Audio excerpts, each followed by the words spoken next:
Welcome to Grizzly Books True Crime. My name is Gisela K. I am South African, living in the Netherlands since October 2019.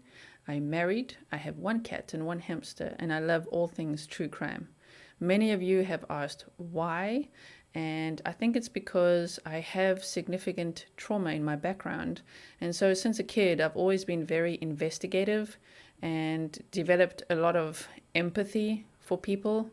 And I've always been very passionate about fighting for justice because I never got justice.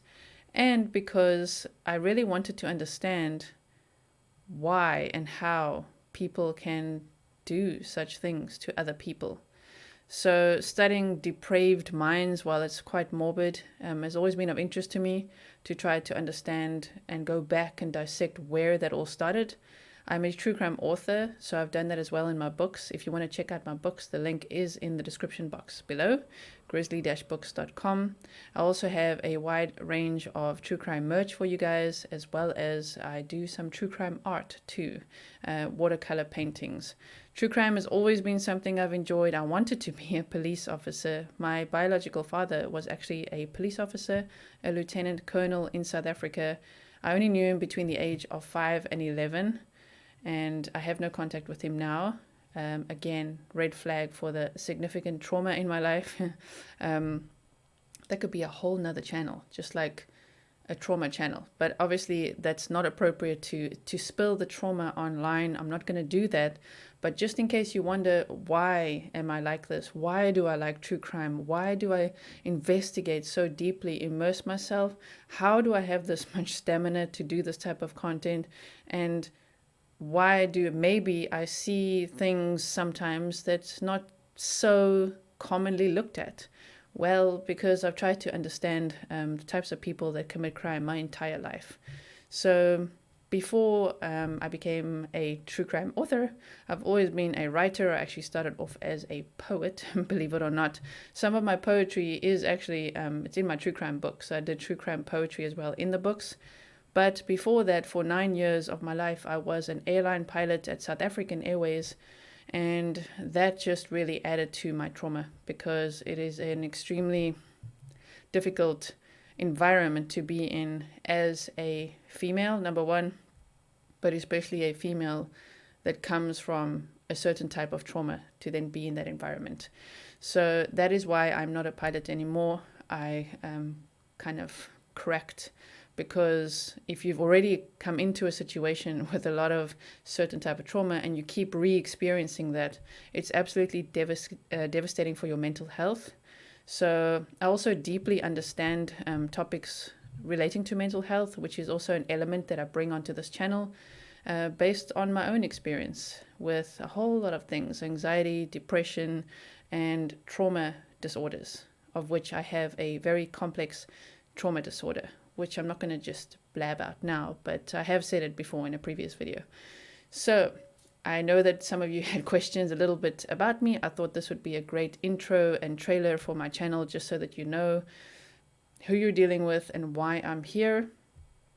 I thank you so much for every subscriber, every person who has bought me a coffee and is still buying coffees, for all the super chats, for the PayPal donations, for the people who buy the merch, the art, the books, everything. I appreciate you so much.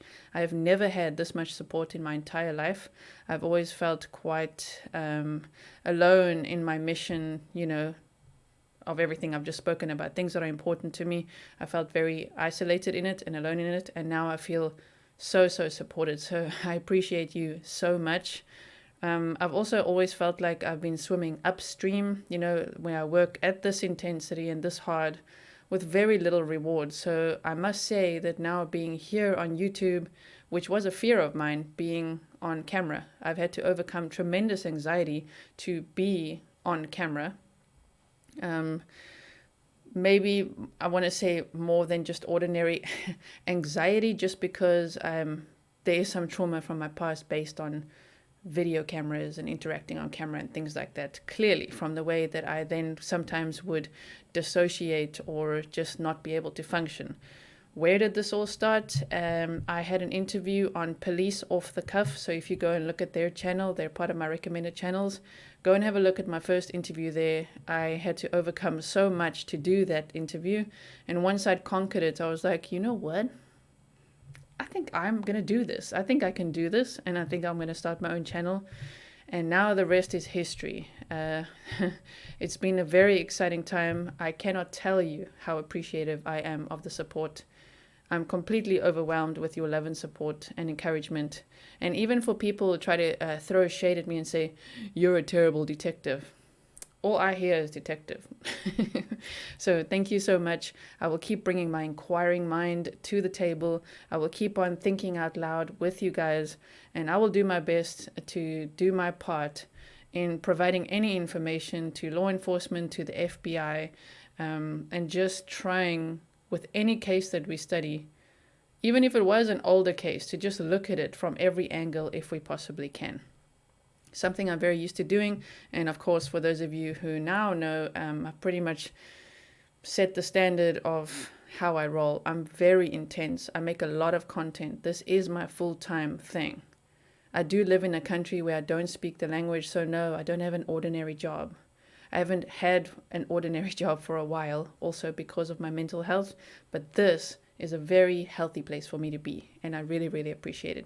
So thank you so much for watching. I hope that you enjoyed that little bit about me, and I will see you for the next video. I really look forward to it.